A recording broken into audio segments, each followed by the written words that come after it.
NDA కూటమి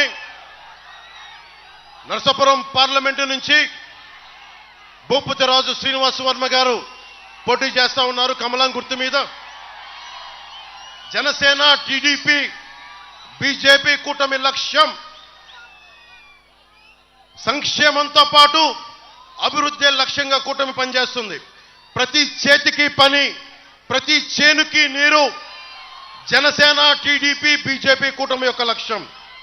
ఎన్నికల్లో హామీ ఇచ్చిన ప్రతి కార్యక్రమం అమలయ్యే విధంగా చూసే బాధ్యత జనసేనది. దీనికి బాధ్యత మేము తీసుకుంటాం.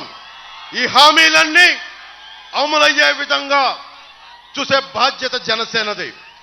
ఇచ్చిన ప్రతి హామీకి జవాబుదారీగా ఉంటాం.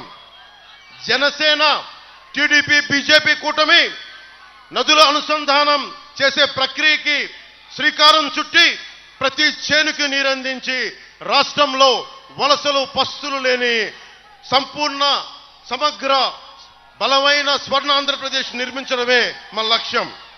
ఆంధ్రప్రదేశ్కి జీవనాడి అయిన పోలవరం ప్రాజెక్టు కాల పరిమితిలో పూర్తి చేస్తాం. ప్రతి నీటి పట్టుని వాడుకోవడానికి సముద్ర పాలు కాకుండా చూడటమే కూటమి యొక్క లక్ష్యం. ముఖ్యంగా యువతకి స్కిల్ డెవలప్మెంట్ శిక్షణ ఇచ్చి వారి కాళ్ల మీద వారు నిలబడేటట్లు చేయడం, తద్వారా ప్రతి చేతికి పని కల్పించడమే కూటమి యొక్క లక్ష్యం. చేతి వృత్తులు, కుల వృత్తుల్ని పరిరక్షించడమే కూటమి లక్ష్యం. కూటమి అధికారంలోకి వచ్చిన వెంటనే మెగా డిఎస్సి విడుదల చేస్తాం. ప్రతి సంవత్సరం క్రమం తప్పకుండా జాబ్ క్యాలెండర్ని విడుదల చేస్తాం. 50 సంవత్సరాలు నిండిన బీసీలకి నెలకి 4,000 రూపాయల పెన్షన్ 1వ తేదీన ఇంటి వద్దనే అందజేస్తాం. స్కూల్కి వెళ్లే ప్రతి విద్యార్థినికి 15,000 రూపాయలు ఎంతమంది పిల్లలు ఉంటే అంతమంది తల్లికి అందజేస్తాం. సంవత్సరానికి ఆడపడుచులకి, మహిళలకి 3 గ్యాస్ సిలిండర్లని ఉచితంగా అందజేస్తాం. ప్రతి రైతుకి సంవత్సరానికి 20,000 రూపాయలు ఆర్థిక సహాయం అందిస్తాం. ప్రతి మహిళకి నెలకి 1,500 రూపాయలు అందజేస్తాం. మహిళలకి ఉచితంగా బస్సు ప్రయాణం కల్పిస్తున్నాం. దానికి ఆటో సోదరులందరూ భయపడాల్సిన అవసరం లేదు.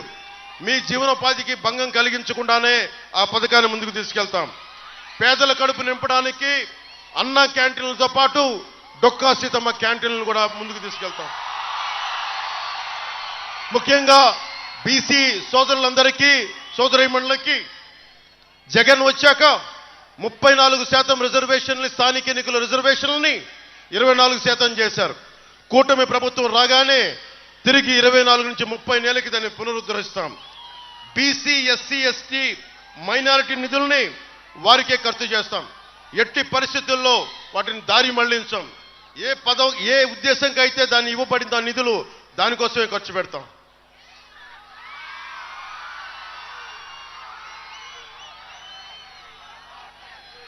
ఇందాక అంజిబాబు గారు భీమవరంకి నాకు సంబంధించి ఇంత పెద్ద సంపద ఉన్న నగరం, ఇలాంటి చోట రేపు అంజిబాబు గారిని గెలిపించగానే దుర్గంధపూరితమైన మన డంప్ యార్డ్ని బరోడా తరహాలో దూరంగా ఇక్కడ పక్కన పెట్టి ఈ దుర్గంధం నుంచి భీమవరం ప్రజల్ని కాపాడుతుంది. మొదట మీకు ఇచ్చే హామీ.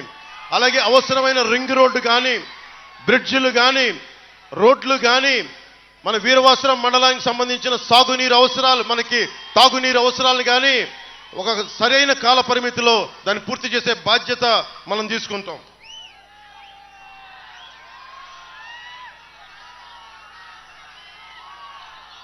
వైసీపీ నాయకులు వస్తే ఒకటే చెప్పండి, భీమవరంలో నేను పోటీ చేస్తున్నాను 2019లో అని చెప్పి వీరవాసరం తాగునీటి కష్టాలను తీర్చేస్తామన్నాడు.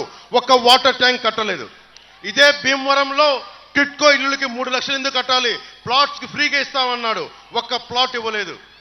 యలమందూరులో ఎఫ్లూయెంట్ ప్లాంట్ కట్టిస్తానని చెప్పాడు, అది చేయలేదు. రింగ్ రోడ్ అన్నారు ఇందాక అంజిబాబు గారు చెప్పినట్టుగా, అది చేయలేదు. డంపింగ్ యార్డ్ అని చెప్పాడు, అది చేయలేదు.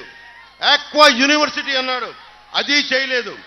నిరుద్యోగ యువతకి కారు కావాల్సి వస్తే కారు, ఏది కావాల్సి సబ్సిడీలో ఇస్తా అని చెప్పి భీమవరంలో హామీ ఇచ్చాడు. సబ్సిడీ తర్వాత విషయం, ఒక్క డిఎస్సి నోటిఫికేషన్ కూడా ఇవ్వలేదు. గ్రూప్ నోటిఫికేషన్ ఇవ్వలేదు. టెన్యూర్ మొత్తంలో ఒక కానిస్టేబుల్ కూడా రిక్రూట్మెంట్ కూడా ఇవ్వలేదు. రాష్ట్ర వ్యాప్తంగా జగన్ నేను భీమవరం నుంచి పారిపోయానని చెప్తాను. నువ్వు హామీల నుంచి ఎలా పారిపోయావో చెప్తాను. కొండంత రాగం తీసావు, కూని రాగాలు కోడి కత్తంత పోటు పడిచినట్లు ఉంటాయి. అవ్వలు అక్కలు చెల్లెళ్ళు అన్న తమ్ముడు అని సాగదీస్తూ నువ్వు చెప్పే హామీలు. ఇవాళ రాష్ట్రం మొత్తం జగన్ చెప్తున్న ప్రచారం చేసుకుంటున్న అబద్ధం నవరత్నాలు అమలు పరిచాడు అని చెప్పి ఒక గోబల్స్ ప్రచారం.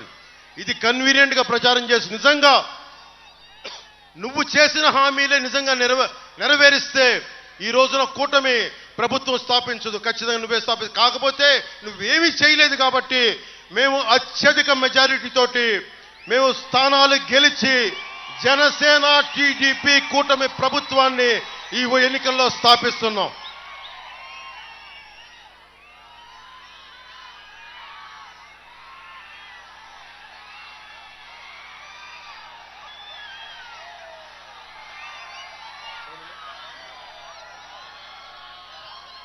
ఈ వైసీపీ ఫ్యాన్ కి సౌండ్ ఎక్కువ, గాలి తక్కువ.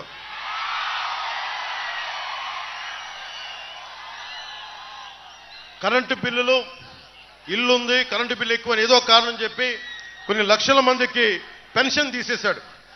150 రోజులు పెన్షన్ రోజుల నుంచి తీసుకునే వాళ్ళు కూడా ఇప్పుడు కట్ చేశాడు. గత 5 సంవత్సరాల్లో ఎన్ని పెన్షన్లు తీశారని పెట్టిన ఆర్టీఐకి ఈ రోజు దాకా రిప్లై ఇవ్వాల. 2000 నుంచి 3000 చేస్తానని హామీ ఇచ్చాడు. అధికారంలోకి వచ్చాక మాట మార్చి దశల వారి అన్నాడు. 200 రూపాయలు పెంచి 3 సంవత్సరాల్లో అలాగే 2250 రూపాయలు ఇచ్చి సరిగ్గా ఎన్నికల ముందు 3000 రూపాయలు చేశాడు. చాలా మంది అర్హులను తీసేశాడు. తీసేయగా మిగతా వాళ్ళని మోసం చేశాడు. మొన్న జనవరిలో 2,14,000 మంది అప్లై చేసుకుంటే 97,000 మందికి ప్రాసెస్ లో ఎంతమంది రిజెక్ట్ అయ్యారో ఇచ్చి మిగతా వాళ్ళందరికీ తీసేశారు. అలాగే అమ్మఒడి మోసం అనకాపల్లిలో చెప్పా.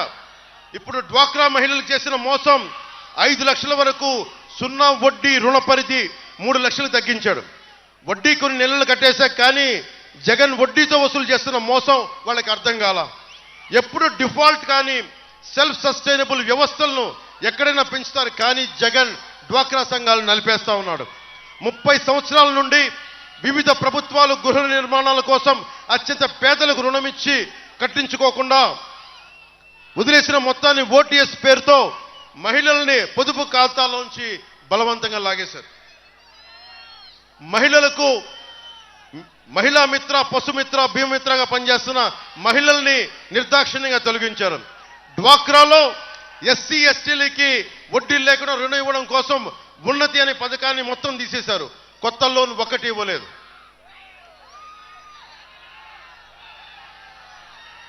రాష్ట్రం మొత్తం మీద గత ప్రభుత్వం మొదలుపెట్టిన స్కిల్ సెంటర్స్ అన్నీ మూసేశారు.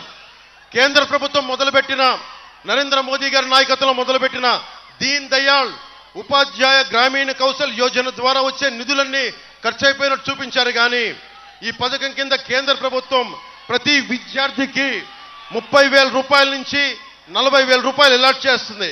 కానీ అది ఎటులిపోయినా ఈ రోజు దాకా లెక్కలు చూపించలేదు.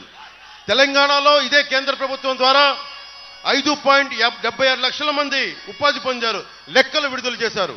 కానీ ఆంధ్రప్రదేశ్కి వచ్చేటప్పటికి ఒక్క లెక్క విడుదల చేయలేదు.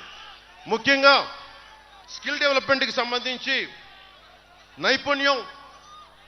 నైపుణ్య వికాసం ప్రాజెక్టులో పనిచేసిన 850 మంది ట్రైనర్స్కి ఈ ప్రభుత్వం వచ్చాక 2 సంవత్సరం పాటు జీతం మానేసి కోవిడ్లో టర్మినేట్ చేశారు. వాళ్ళ జీతాల కోసం ఈరోజు చిరంజీవి గారిని పిచ్చి కూతలు కూసిన సజ్జల రామకృష్ణారెడ్డి గారి ఆఫీసు ముందు హత్యాయత్నం చేశారు, ఆత్మహత్యాయత్నం చేశారు. ఈ జీతాలు ఎవరికి డివియేట్ చేశారు? సజ్జల గారికి, వైవి సుబ్బారెడ్డి గారికి, వారి అనుంగ మొత్తం పార్ట్నర్స్ అందరికీ, స్టాఫ్కి మొత్తం జీతాలు నైపుణ్యాభివృద్ధి మీకు రావాల్సిన నిధుల నుంచే వాళ్ళకి ఇస్తా ఉన్నారు. స్కిల్ డెవలప్మెంట్ 5 సంవత్సరాల తర్వాత పని లేదని ముందే నిర్ణయం చేసినట్టున్నారు వీళ్ళంతా. మన రాష్ట్రంలో ప్రతి సంవత్సరం 130,000 మంది విద్యార్థులు డిగ్రీ ఇంజనీరింగ్ పూర్తి చేస్తున్నారు. దాంట్లో 30% కంటే కూడా తక్కువ మంది క్యాంపస్ ఉద్యోగాలకు వెళ్తా ఉన్నారు. మిగతా 70 మందికి ఉపాధి అవకాశాలు చూపించాల్సిన అవసరం ఉంది. ఇలాంటి పరిస్థితుల్లో మీకు కావాల్సింది మాటలు చెప్పేవాళ్ళు కాదు. నేను మీకు మాటిస్తున్నా, దశాబ్దం నుంచి ఒంటరి యుద్ధం చేస్తున్నా. ఇదే భీమవరంలో నేను ఓడిపోయినా వచ్చి మళ్ళీ అదే ధైర్యంగా చెప్తున్నాను, నేను రాజకీయాల నుంచి పారిపోతే పార్టీ పెట్టేవాడినే కాదు. ఇందాక చెప్పినట్టుగా జగన్కి పులివెందుల ఉంది. వాళ్ళ తాత, వాళ్ళ నాన్నగారు, వాళ్ళ బాబాయ్ వాళ్ళు చేసుకున్న నియోజకవర్గాలు. నేను పార్టీ పెట్టాలి, నా నిధులు నేనే సమకూర్చుకోవాలి, మన కావాల్సిన ఐడియాలజీ నేనే క్రియేట్ చేసుకోవాలి, నేనే ప్రభావితం చేయాలి. ఇన్ని చేసి నా దురదృష్టం, నాకు నియోజకవర్గాన్ని నేను దృష్టి పెట్టలా. సంపూర్ణ విశ్వం ఒక రాష్ట్రం కోసం ఆలోచించాను తప్ప, అరే నాకు ఒక నియోజకవర్గం ఉండాలనే దృష్టి నేను పెట్టలా. నాకు నిజంగా ప్రజలు 5 కోట్ల మంది ప్రజలు గుండెల్లో పెట్టుకున్నవాడిని. నా కోసం ఒక నియోజకవర్గం ప్రజలు 90% నిలబడతారనుకుని నేను నిజంగా దృష్టి పెట్టలా.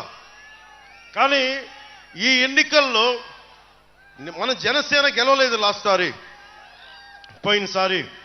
ఈసారి జనసేనని బలంగా గెలిపించండి. పులపర్తి ఆంజనేయులు గారు, ఆయన అనుభవం చాలా అవసరం.